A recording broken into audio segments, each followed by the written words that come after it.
Okay, thanks for joining us. It is the 9th of November. This is World Oregon. This is a program on the Every Woman Treaty. I'm glad you could join us today. My name is Tim DeRoche. I'm the Director of Programs here at World Oregon, where I've had the distinct pleasure and honor to work for the last 11 years, helping engage and connect Oregonians to the world. And thanks for being with us today. Before we get started with the program, I just wanted to let you know we have with us Najla Ayoubi and Lisa Shannon of the Every Woman Treaty. Before I introduce them, I want to talk about a few things coming up on our slate of programs.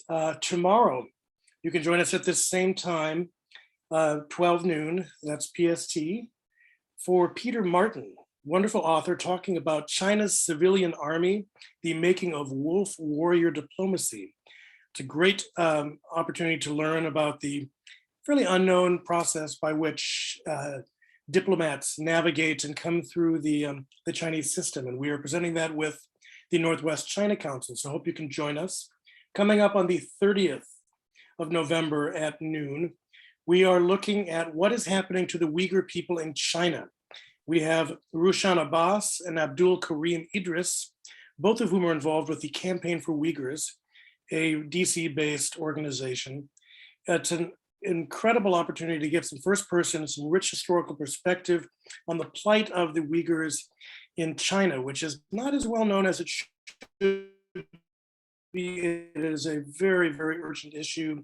You can go to our website, oregon.org, to find out a little bit more. And then December 1st, John Gazvinian, wonderful historian and journalist, has a new book called America and Iran, 1720 to the Present. Just like the title says, it is looking at a very complex relationship between the US and Iran over decades and centuries, even, to understand where we are, how we got here, and what could have been different. Again, these are all online programs. They are free. You can go to our website to sign up for them, and we hope that you can join us. Welcome today. I'm very, very happy to welcome back Lisa Shannon, who has been a wonderful friend to World Oregon over the years, doing a number of different programs with us. I think most recently, she joined Karen Sherman right before the plague began, and a few years earlier to talk about her book, Mama Coco. So it's great to have Lisa. It's great to have you back here today to talk about the Every Woman Treaty. We also have with her Judge Najla Ayoubi. Lisa Shannon is the CEO and co-founder of the Every Woman Treaty. And Judge Najla Ayoubi is the chief of coalition and global programs for the Every Woman Treaty. Just briefly, because I'm going to let them dive into this, the treaty is a campaign for global, it's a global treaty to end violence against women and girls. And they have been working with over 1,700 advocates and activists, lawyers, scholars, and organizations in 128 countries to create and leverage a safer world for women and girls worldwide. So Lisa, as I mentioned, is a human rights activist and scholar who has worked in women's rights since 1991. She is originally from Portland. She's conducted field research on gender in India, Russia, Somalia, Iraq, Guatemala, Kenya, and the Congo. She is known for initiating campaigns in the international women's movement, including founding Run for Congo Women and co-founding the first sexual violence crisis center in Mogadishu, Somalia. She holds an honorary doctorate in humane letters from Georgetown University, and she was a Gleitzman Fellow with the Center for Public Leadership at the Harvard Kennedy School. Judge Najla Ayoubi is a lawyer and former judge and has extensive experience in judiciary, elections, human rights, and women's empowerment. She has served as a legal advisor for the State Ministry of Parliamentary Affairs of Afghanistan. She played a great role in the constitution-making process of Afghanistan. She was the senior state attorney at the Attorney General Office of Afghanistan, state attorney of the Parwan province, and judge of the Parwan Provincial Court. She's worked in many capacities with the Asia Foundation, and we're very, very happy to have both of them join us today. I believe we're going to have Najla, you're going to begin, and we're going to talk a little bit while they're speaking. If you've got questions for either of them, please put them in the Q&A box at the bottom of your Zoom screen or wherever it might live in your Zoom screen. And we will be posting some links to things in the chat along the way. And after a while, I will come back in at the end with some questions and hopefully your questions. So Najla, the floor is yours. Thank you, Tim. Thank you for having us.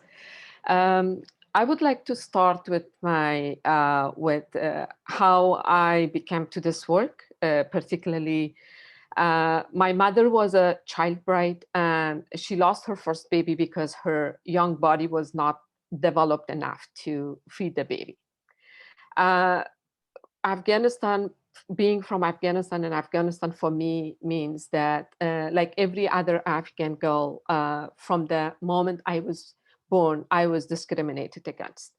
For women to get to school, finish it, get to the higher education, build a career in becoming a judge, it was a hard journey, particularly for me, because being a first female judge in my province is the harder experience that I ever had.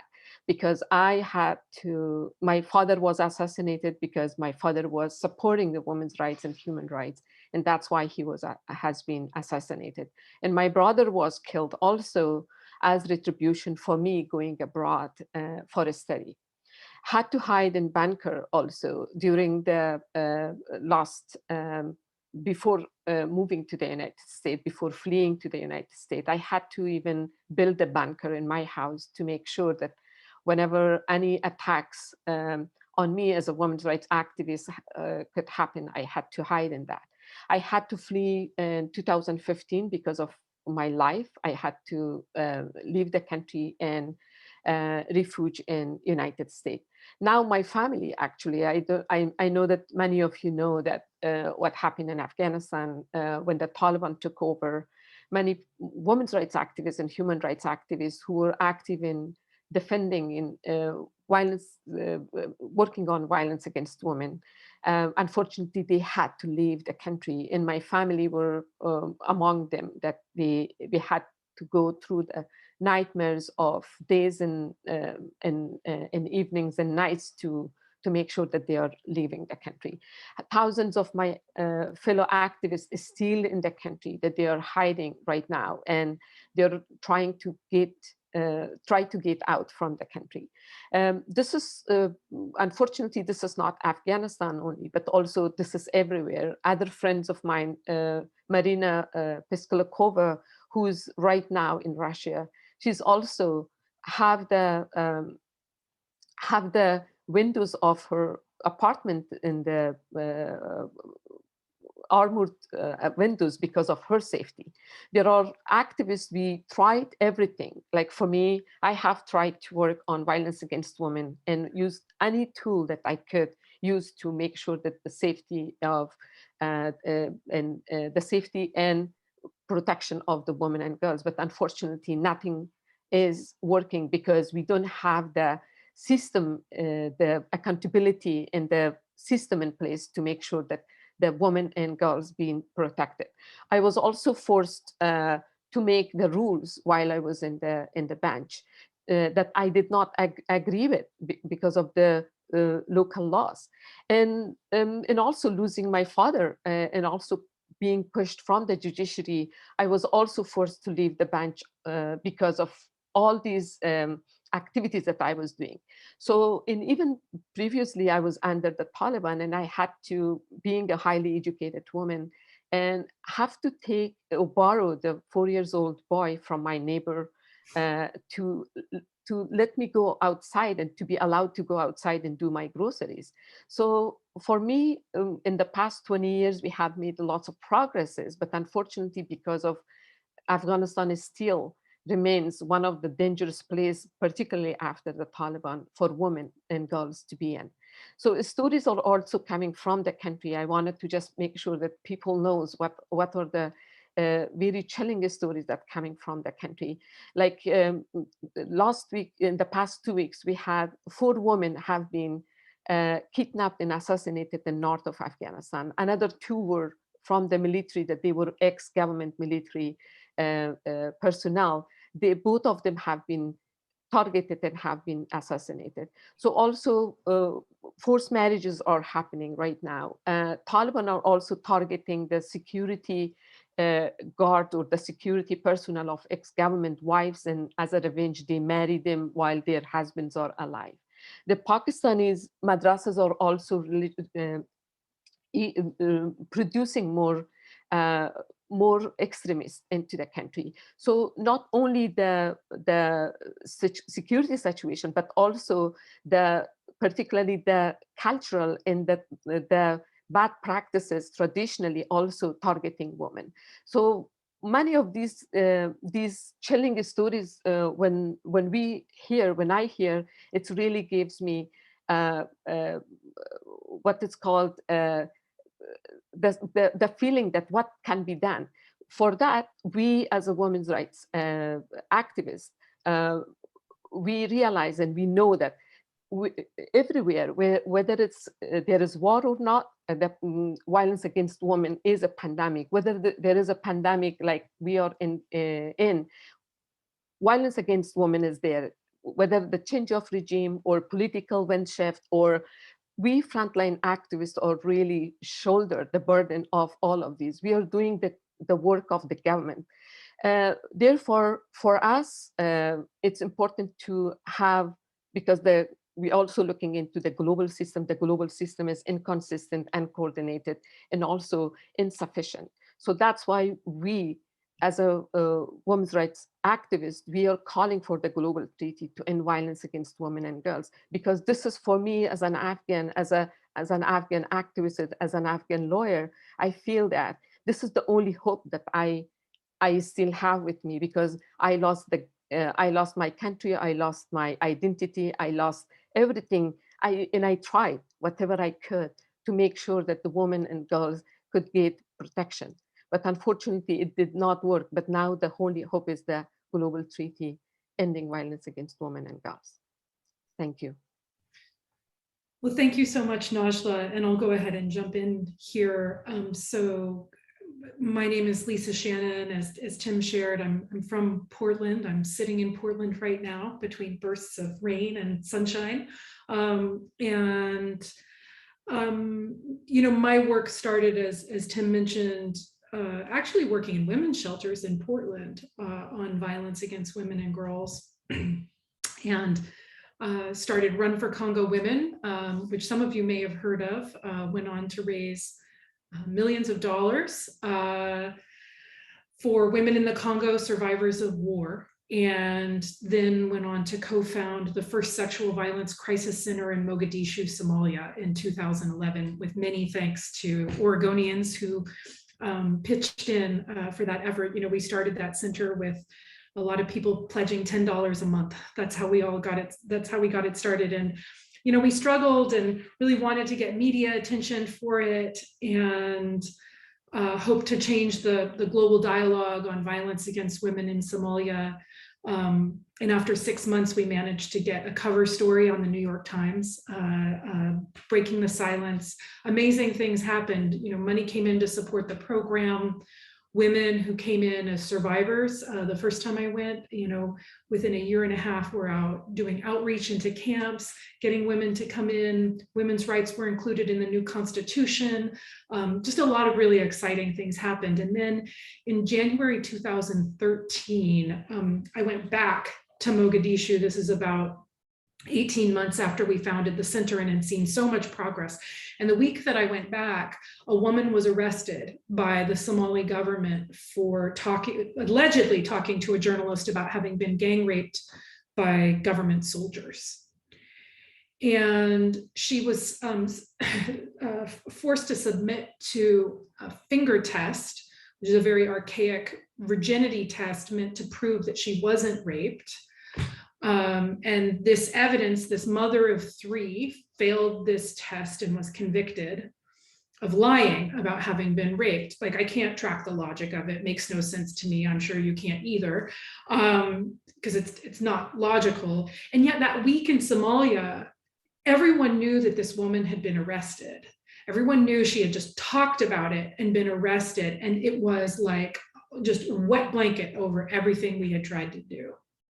So then no one would talk to each other, certainly weren't going to talk to a journalist from the New York Times or anywhere. They were suspicious of me. So all that breaking of the silence I really came to think of as not a culture of silence that was broken, but trying to break through a system of silence, right? Because the system is designed to quash women's rights activists speaking up. And so they can go and break the silence and be reaching out and creating great programs, but one predatory government act can just wipe it clean. And that same week, the new president of Somalia was traveling around meeting with 27 foreign ministers trying to court aid for the new progressive Somalia. Well, good news was a petition was circulated. 700,000 people signed the petition asking for this woman's release. I published a short piece in advance of the president's meeting with then Secretary of State Hillary Clinton. And she brought it up in the meeting. A number of other foreign ministers heard about it when it became a news story, brought it up in the meetings with him, and quietly they released this woman.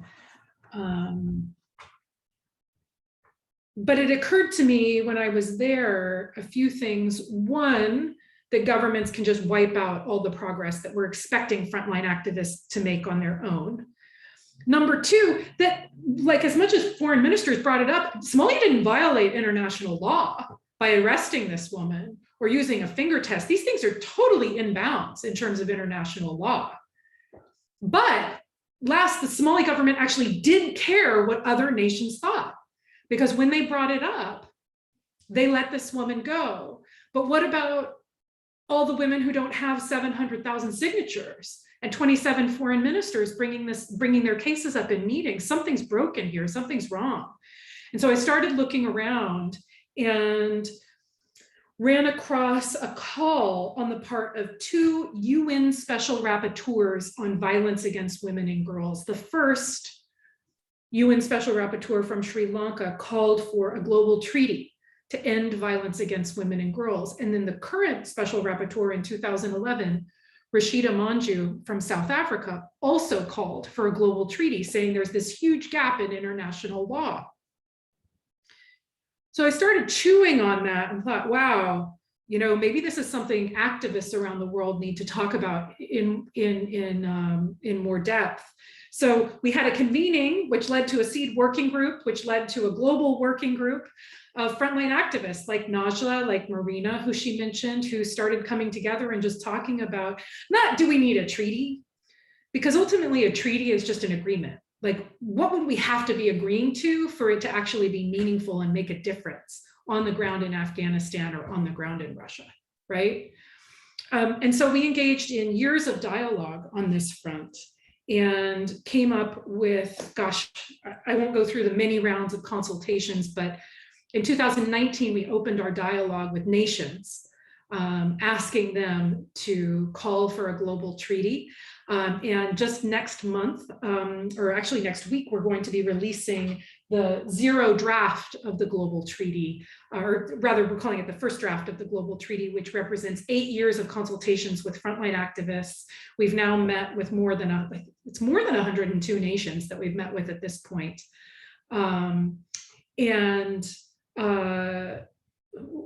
Have really initiated this dialogue around nations stepping up and creating a new global treaty to end violence against women and girls.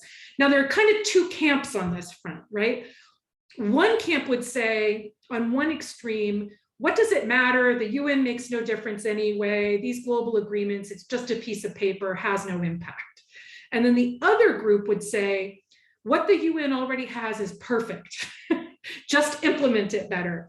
CEDAW, the Convention to Eliminate All Forms of Discrimination Against Women, covers it all. What's the problem? You know, don't mess with it. Messing with it is disrespecting that treaty. And so we're not in either of those camps. We think the nature of human rights is progressive, that the Universal Declaration of Human Rights outlined a lot of things. And then every document since, every human rights treaty has advanced that and gotten more specific, more progressive. And so the Convention to Eliminate Discrimination Against Women and also the Convention on Torture both address violence against women in the way they're interpreted. But they're not hard law. So what we're proposing is a treaty that basically would look at kind of a hybrid of public health and human rights. The idea being that we know that there are proactive steps governments can take that end violence against women and girls. That is not ambiguous at this point. We're very familiar with the steps governments can take. So we call it the whole hand framework, but talk to any expert. They're going to agree this is the basic package. You got to clean up the legal code. That's the foundation. So but laws do not end violence against women, but you cannot end violence against women without addressing legal code first. Then better if people know about the law. So judges, doctors, police, anyone in the legal system who might be enforcing the new laws, services for survivors, and prevention education. So a lot of people ask, oh, it's cultural. Where do you see that difference? It's prevention education combined with these other items that end up producing a massive culture shift away from violence against women. These things work. The problem is no one's funding this, right? So we're calling for an increase in funding right now. Well, I should say as of 2017 when they last did a study, the total international spend to end violence against women was only $408 million a year. That's 11 cents per female on Earth for the most widespread human rights violation on Earth, which costs us an average of $1,200 per female on Earth every year.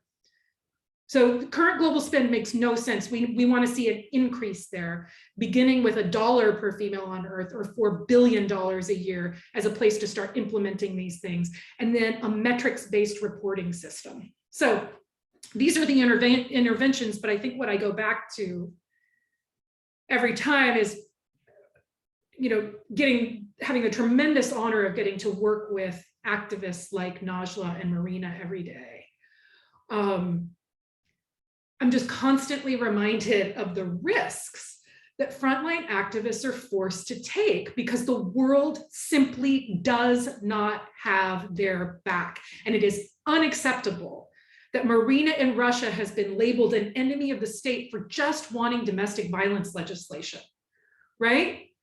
Like, how do we create pressure around the world to say, hey, here's the standard. Finger tests are over the line. You've got to have domestic violence legislation. These are the basics, right? So if we just do these basic things, that's throwing our weight behind activists and shouldering some of the burden with activists like Najla and Marina in ending this violence everywhere, which is chewing us all up. I mean, it's destroying the global economy. It costs the global economy like 5% of the global economy, more than $4 trillion a year, and we don't have a basic plan to deal with it. So you can think of it as kind of a global action plan that we've laid out that would be legally binding. We are at an exciting place in our work right now. In September, we just had our first endorsement. We had an endorsement from the president of Nigeria. So note, Muslim majority nation, Muslim leader was the first to call for this global treaty. And then the Secretary General of the Organization of American States called for the treaty that very same day. So we're looking for lead nations to get involved and lead the charge. And meanwhile, just very deeply invested in frontline women's rights activists and supporting them in everything they need to take the world stage and steer the global conversation, because they're the folks we need to be listening to. So speaking of, I will hush up and let Tim steer some of this conversation. That was wonderful. Thank you both, Lisa and Najla. Let's jump in. We've got some questions coming in. Please, if you've got questions, put them into the Q&A button on your Zoom screen. Love to include them in the mix. Najla, you have mentioned the notion about gender violence as a shadow pandemic. According to the World Health Organization, 1 in 3 women globally experience physical or sexual violence in their lifetime. How do we accelerate momentum for the WHO and others to recognize that this goes beyond the shadows and is a public health crisis of pandemic proportions? And what are the obstacles to leaders and governments and institutions in actually taking a bold stance on this? Thank you, Tim. I think one of the issue is that because we are living in the world that unfortunately the leaders of the world are ignorant of what is really happening on the ground, because there is there is a huge gap between the global understanding of the context compared to the local, because many of the global leaders are thinking that this is the local issue. Violence against women is a local issue, unfortunately. And they, in many of them actually, they'd say, okay, this is the local issue, let's go and deal with it locally. But it is not actually, because this is, even if you think about the violence against women, it is affecting our health, our economy, our society, and as Lisa mentioned, all of those interventions that Lisa mentioned about it, the labeling the laws in many countries, unfortunately, we even don't have the laws. Right now, we don't have the law in Afghanistan. Can you imagine? We worked so hard to develop the first ever elimination of violence against women law, but unfortunately, it's all gone vanished in few days and few weeks right now. We don't have the law. Who will bring the heads of the nations to accountability?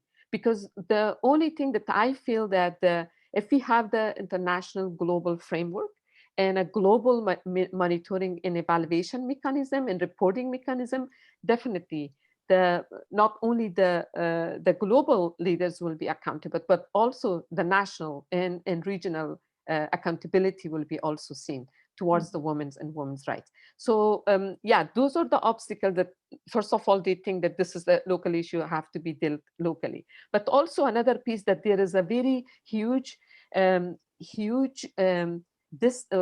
gap between not listening to the rights activists. Like, for instance, I know what is really happening on the ground. That's why I'm bringing this, that's why our work through the Every Woman Treaty, we are bringing the voices of those women that they know that how much they put efforts, they are using any tool they have, and they're doing the job of the governments. So how we can bridge that gap and bring those voices up to the global stage and make sure that these global leaders are listening to what is really happening on the ground. So that's also another aspect. And I'm sure that Lisa will have some to add to this too. Well, no, I mean, I think, Najla, you're spot on. And I think let's start with the fact that the world has related to violence against women as a given, right? I think really what stopped momentum is the sense that it's inevitable or cultural, and it's sad and it's terrible, but those people over there are doing it. And the problem with it getting trapped with kind of those people over there framing is that this is locally is everywhere on planet Earth, whether it's 1 out of 5 girls being raped on a college campus here, or 99% of girls in Native Alaskan villages being attacked, or or 99% female genital mutilation in Somalia. It is a problem everywhere. It has different manifestations. But what we have not done as a global community is come together and say, enough. I have been stunned in how many diplomatic meetings I have been told, ooh, yeah, but you know what? A treaty represents the pinnacle of global commitments. That's a lot. And we're like, yes, but it's the most widespread human rights violation on Earth by far. By far, it affects 100% of humanity, has deep emotional scars because of violence against women, right? If not physical scars. So what's it going to take for this to be elevated to deserve to be that pinnacle of commitment? So when we hear that, of course, what we say is, yes, it does require the pinnacle of commitments, and that's what we're asking for right now. I think in some ways it's a crisis of imagination, right? Because we have to begin by saying what it is, which is preventable violence. Violence against women and girls is 100% preventable, right? So 100% preventable if we're able to just take the actions to end it. So the question is political crisis, crisis of commitment, crisis of will. And so how do you get governments to act? That's the question. Who do governments listen to? Who do they pay attention to? And what's a framework that actually encourages government action that they wouldn't otherwise take? Well, yes, you can leave it to frontline activists to go and hold some signs out, and protest in front of their capital or be in the media, and that's worthy and really helpful. But if you have the two-pronged approach, top down and bottom up at the same time, that's where you really end up seeing impact. So governments actually do care what other nations think. They can be self-interested in that. It could be that they're trying to court investment from other nations, could be that they're, want friendly relationships with their neighbors. But as human beings, we care very much about what is considered normal and not normal. Human beings do not like to fall outside of the parentheses that is what's considered normal, right? So how do you establish normal? You do it through a global treaty where nations have signed on. And what's getting in the way? Well, it's interesting. We do hear a lot of like, we think this is so great. Who would be against it? We're all for it. Who else do you have involved? Because we don't want to be the first. So right now we're on the hunt for the nation that's really willing to die on that hill. Now I'm going to say something, and I'm going to be flat out about this. Canada is a really interesting case here, because Canada has positioned itself in the global community in Geneva, in New York, as the lead on violence against women. And yet we have been told flatly by the Canadian government that it's not a high enough priority for them to take on. Now, here's my problem. You cannot at the same time own the global dialogue on ending violence against women and say it's not a high enough priority for you to actually do the maximum commitment path forward, right? So I love Canada. I'm really hoping that at a minister level, someone decides to step up and lead. We're also very hopeful that the Biden administration could decide to do that. And I know if folks here are wondering what they potentially could do, I think people need to start hearing from us about the global treaties. So our senators, our Congress people, we want them to write a dear colleague letter to the president, and we would like the White House themselves to hear about how it's time. Joe Biden spearheaded the Violence Against Women Act in the US, and it was transformative.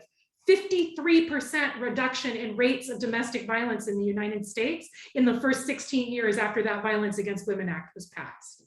That's what we want for the globe, and we think it's very appropriate for the Biden administration to lead on it. So the accelerator is one nation deciding they're willing to die on this hill, and we think that that could be the United States. So it's highly relevant to everybody here.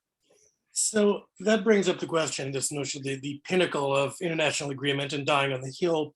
Yeah. Over the course of the previous US administration's tenure, we saw a systematic withdrawal from international treaties, organizations, and arrangements. Yep. And in essence, a slamming of the brakes on joining any new agreements. So how can the US re-engage and return to center stage as a world leader? And how might a decisive re-engagement catalyze the Every Woman Treaty, among other treaties? And are you hopeful about the steps toward a more open US foreign policy? We're extremely hopeful. I mean, we've had several meetings with the White House Gender Policy Council. That itself was revolutionary, that it was created. So we know they're considering it. And look, we're a global coalition. And during the Trump administration, I was walking into diplomatic meetings in Geneva, and I felt like I had Trump sitting on my shoulder, because as an American woman, they weren't interested in talking to me.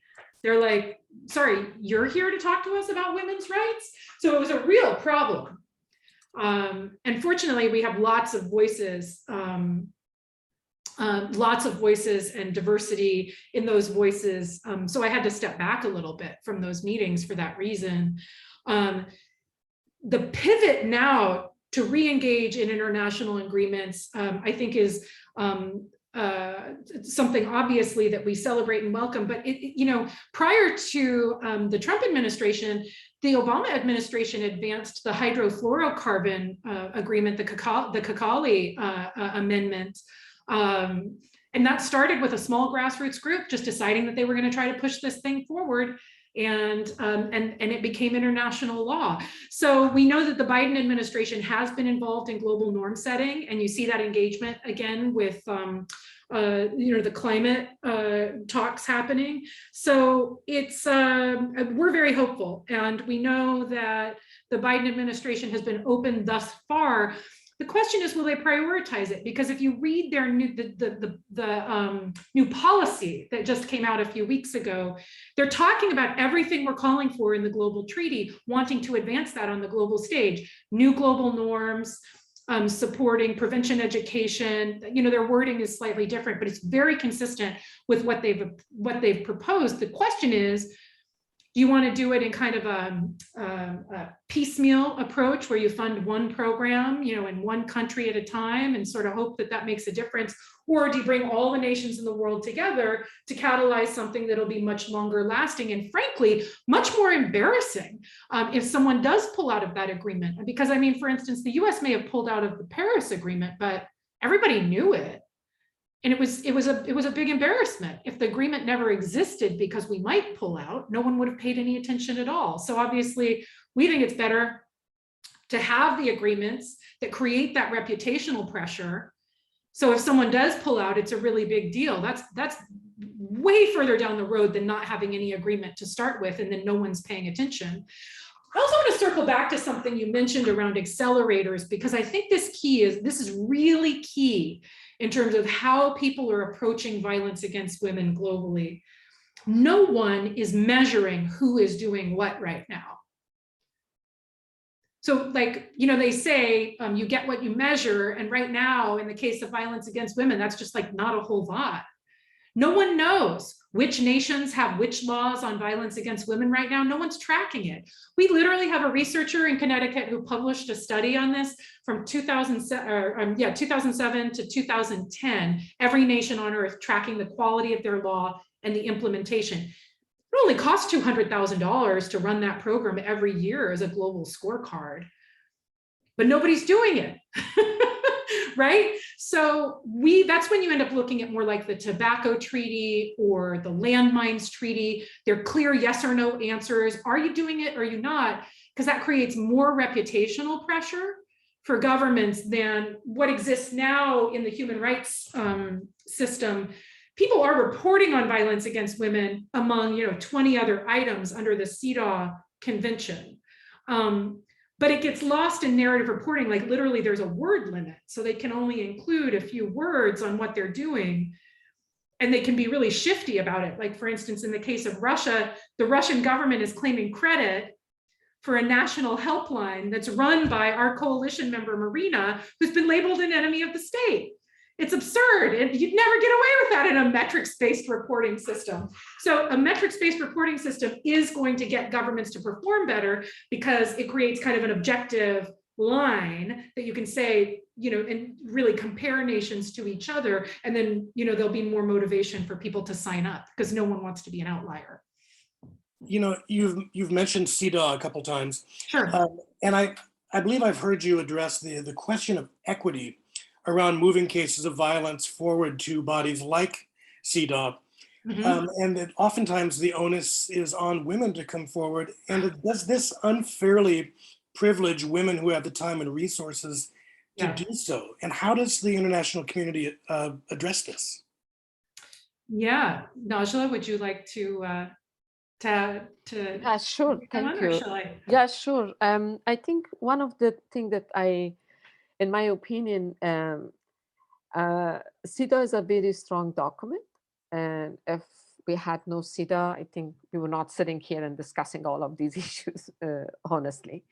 That's one aspect. And one thing that I found, and we found actually generally, that CEDAW text, it does not have the word of violence and the rape. So these two, that it's really essential on the violence against women, and it's happening, it is just really relevant to violence against women and girls. But at the same time, I think this is, the CEDAW is basically not covering, it wasn't a general consultative, it didn't consult with the people. Like for me, I'm coming from the global South, basically, and then it's not representing me. I don't see my representation in that, and on any of the other regional treaties. And meanwhile, I think CEDAW is also addressing discrimination against women and girls, elimination of all form of discrimination against women. But we are talking about the violence, and violence against women is totally different from the discrimination. Indeed, yes, it is decreasing the elimination of many forms of discrimination, but not addressing the violence straightforward. Yeah, and I'll jump in here too and just say, I think to your point, it's important to know that, first of all, the redress mechanism for CEDAW is for people to file a complaint. So they have to have exhausted all domestic remedies, meaning they've tried to pursue justice in their country, fail, apply to have their case reviewed by the CEDAW committee, and then the CEDAW committee issues recommendations if they do hear the case. So the CEDAW committee, since its creation, I think 1999, as of 2019, had only heard 18 cases on violence against women and girls, and 13 were from Europe and 1 was from Canada. So there's something there where women of color from the global South, people of color, majority nations are not accessing this mechanism at the same rate as people from more privileged backgrounds. So that's an important point. And I think grounding this in real world experience, I go back to the story I was sharing about this woman in Somalia. In order for her to seek redress through CEDAW, she would have to know CEDAW exists. She would have to pursue all legal remedy in Somalia after she's already been arrested for speaking ill of the government because she was gang raped by government soldiers. So that was the whole reason she was arrested. Now she has to go after her government internally. And if she has no luck there, and that probably would take about 8 years to pursue all domestic remedies, she would then have to have an attorney and know how to file a case in the CEDAW committee, with the CEDAW committee. They would have to decide to review that. And then they would issue a recommendation, hopefully, to the Somali government, in which they might say, no finger tests or arrests for false accusations. Now we say, why go through that whole process and put all the onus on the survivor to further risk her life and freedom, when we could just have a global rule that says finger tests are over the line, right? Like, I mean, come on, why are we putting all of that on, you know, frontline activists and survivors to seek justice when we could just come together as a global community and decide what the line is and measure it, right? Then governments, you know, we'd save her 15 years and possibly, you know, death, and give access to women all over the world who will never, ever, ever be able to use the current mechanism to secure safety where they are. Right? Because we know finger tests are bad. We know governments shouldn't be arresting people for false accusations. These are just basics, right? So in some ways, it's kind of an unfair obfuscation that's happening, even though, look, it's the best that we have, and CEDAW has been responsible, the committee have been responsible for a lot of great progress. So I don't want to knock that, but it's kind of like, I think of it kind of like my TRS-80. In, you know, like 1982, we had this computer at home where we could play games, and that was fun. All the code that was in that computer is very useful, and it's like still used as a basis of my cell phone here. But what I'm not doing is sitting around in my garage tinkering with my TRS-80, trying to retrofit it so it can stream Zoom calls, right? Like, it was a useful foundational thing, and now we need more, right? And so that's what we want to see here. So you've mentioned a couple different bodies. The Generation Equality Forum, they bring together heads of state, international organizations, activists, business leaders. They have identified gender violence among their top priorities, but critics argue that they are not going far enough. And I'm wondering if you could both add your thoughts on that. Well, we also had great plans that came out of Beijing, and we've had declarations and recommendations and statements. And what we need is a legally binding action plan, like enough talk, let's get it done. And I guess the question is, why are we stopping shy of something legally binding? Like, either we're serious about getting this done or not. I do know Generation Equality generated a lot of funds. That was helpful. And so very worthy.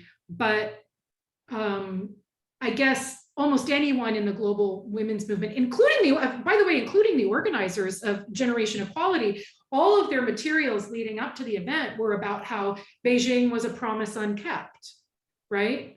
So all of these efforts are incredibly worthy. and will represent genuine progress. But the question is, are we making as much progress as we possibly could? Are we bringing all the commitment? Are we putting in, are we putting in a penny? Are we putting in $1? Are we investing $1 million? Like, all of those things are doing something, but like, what are we actually committed to here?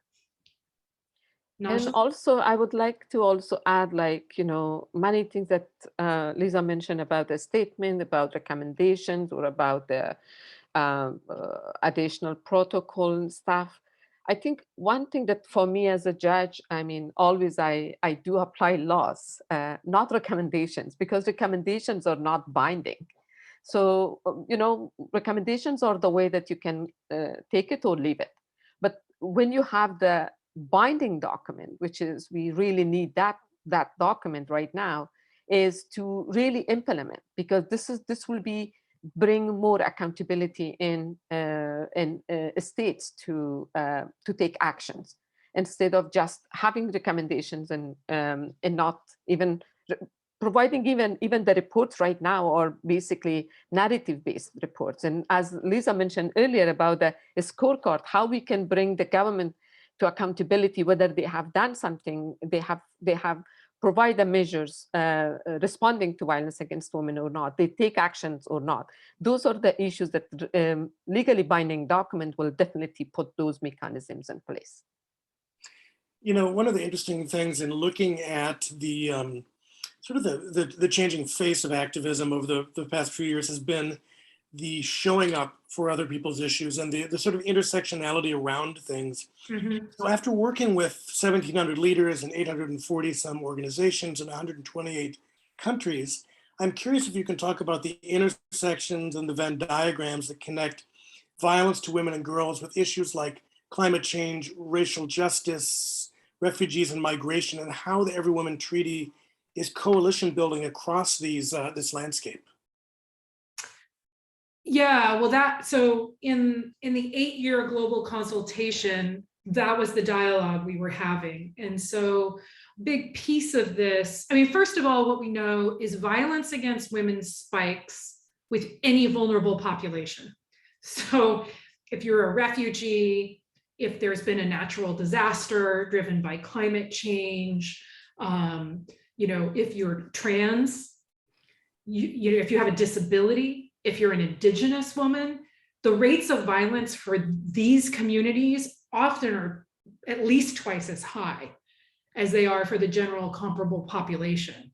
So for us from the very beginning, it was essential that we have folks at the table who developed the recommendations and text for the first draft treaty from that group. So nothing about us without us was a mantra that was used in development of the Disabilities Treaty.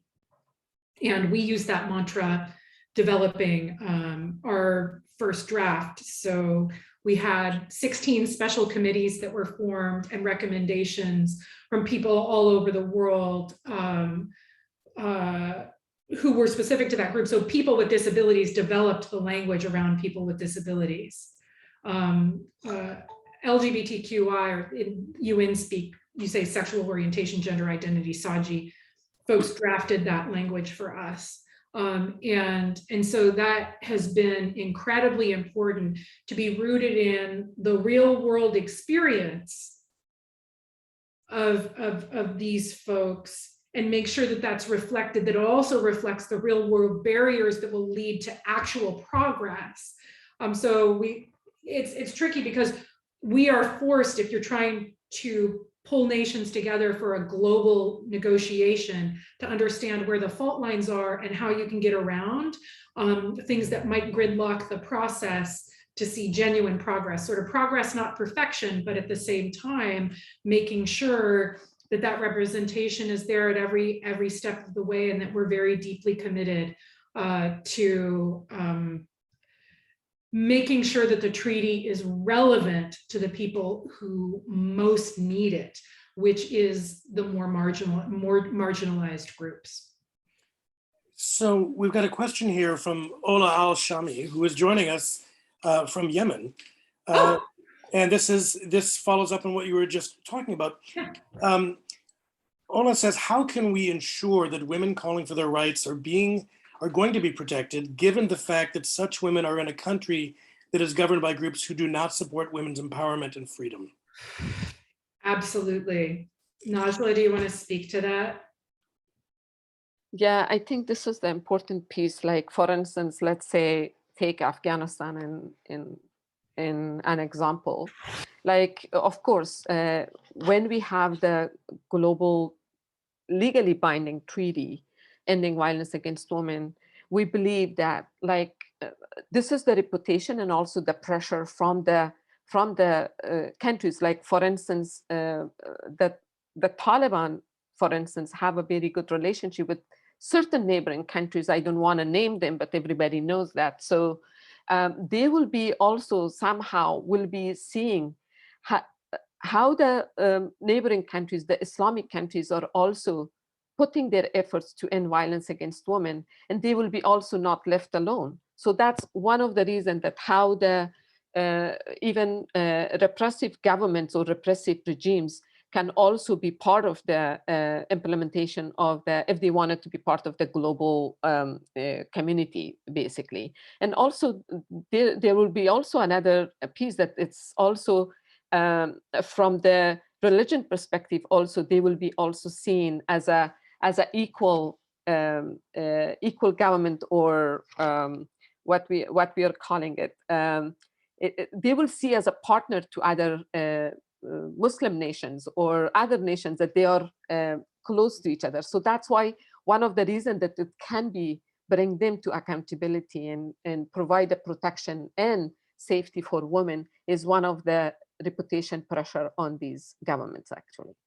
Yeah, and I'll just add, I have been struck by, we are running this program called 1,000 Voices now, where we are, we have this fellowship for activists around the world who want to take the global stage. And we found at least half have had credible threats on their life or freedom.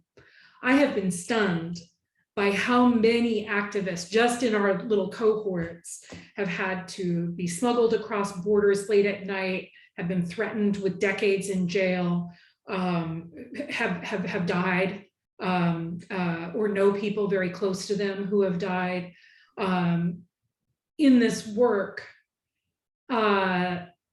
So the threats you're talking about are absolutely profound. We have members of the cohort right now, I was just with them yesterday morning, who have had to change their names.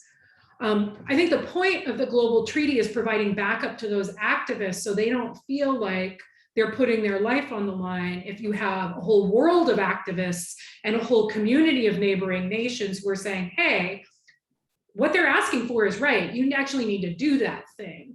So all of the weight is not just on them, but like the whole world is sharing that.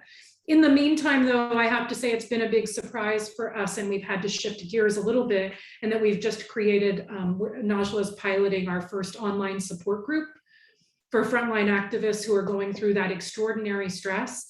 Because a lot of times you'll ask them, like they're asked, one activist said she had seen something like 20 therapists, and all of them, the first question is, well, why don't you stop doing the work?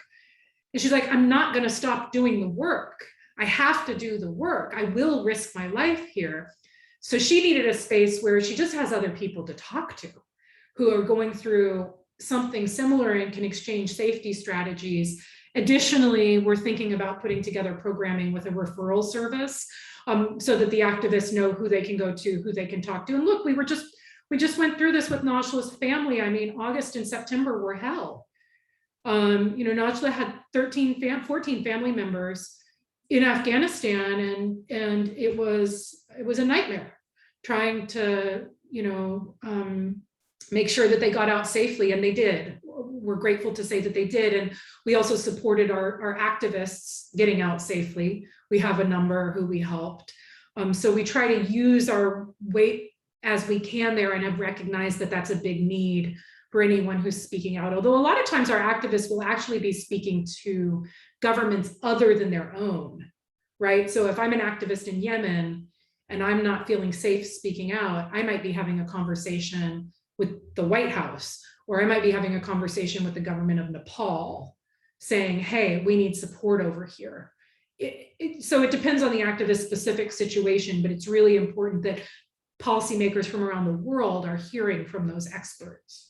So you talk about support groups online, and that really brings up the question of technological access and equity, because many of these communities where we're seeing the most rampant examples of this may not have access to technology. And I'm curious if your network of activists are working with broadband folks or any way to expand people's ability to reach out or community build across networks.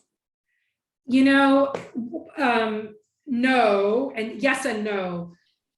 I mean, look, all of our programming that's global, we are very familiar with people getting kicked off and online multiple times. We record all of our classes, so if someone does get kicked off, they can go back and watch it later. Unfortunately, we are limited to who has internet access right now, and that is one of our limits. But by extension, you know, you'd be amazed how many women in Mogadishu have access to the internet, right? So I think one thing that has changed is with the move to work online, the global diplomatic space has gotten much more accessible, because previously an activist in, say, Nigeria may or may not be able to get a visa to go to Geneva to have meetings, but she can now. Just have a meeting online. So all of a sudden the halls of diplomacy have opened virtually, and it's created a more horizontal structure so that activists can have voices and talk with policymakers. I mean, we were in DC when we had a meeting with the White House, but the meeting was online. So we could have been calling from anywhere. We were actually in our hotels in DC.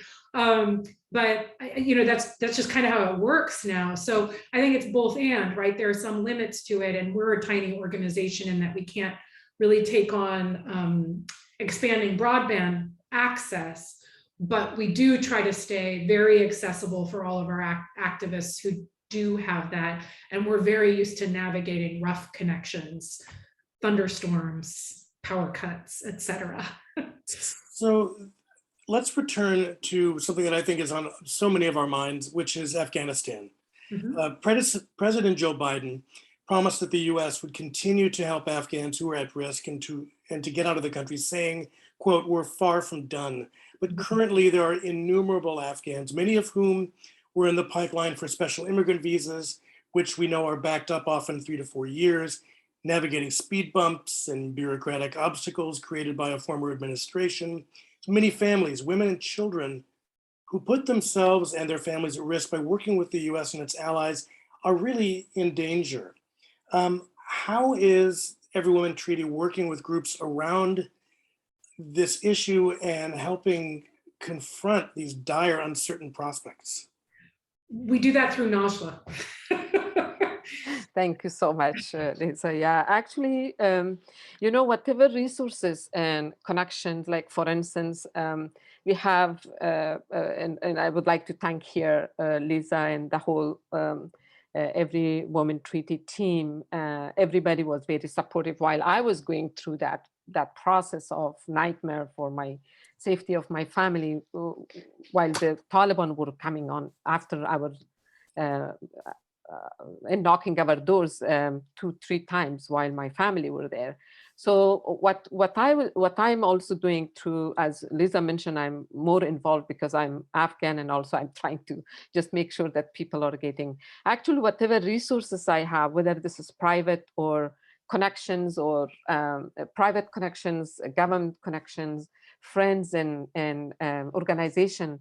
I try to connect with the people like 2 days ago, I put a group of Afghan SIV group that to another group that they did not know that how they could get support. And the good part is that people are really responsive. They respond to what you're asking, and at least if they cannot do anything with it, they know they will also connect you with others. It's a kind of a very I feel that in the past 2-3 months that there is a huge community have been built around all of the cases that coming out of Afghanistan, including SIVs and also the activists that they are coming out. And I do just want to say quickly, it's true that when Najla's family, part of her family was on probably the last flight out, before the US military withdrew. And part of her family was left behind.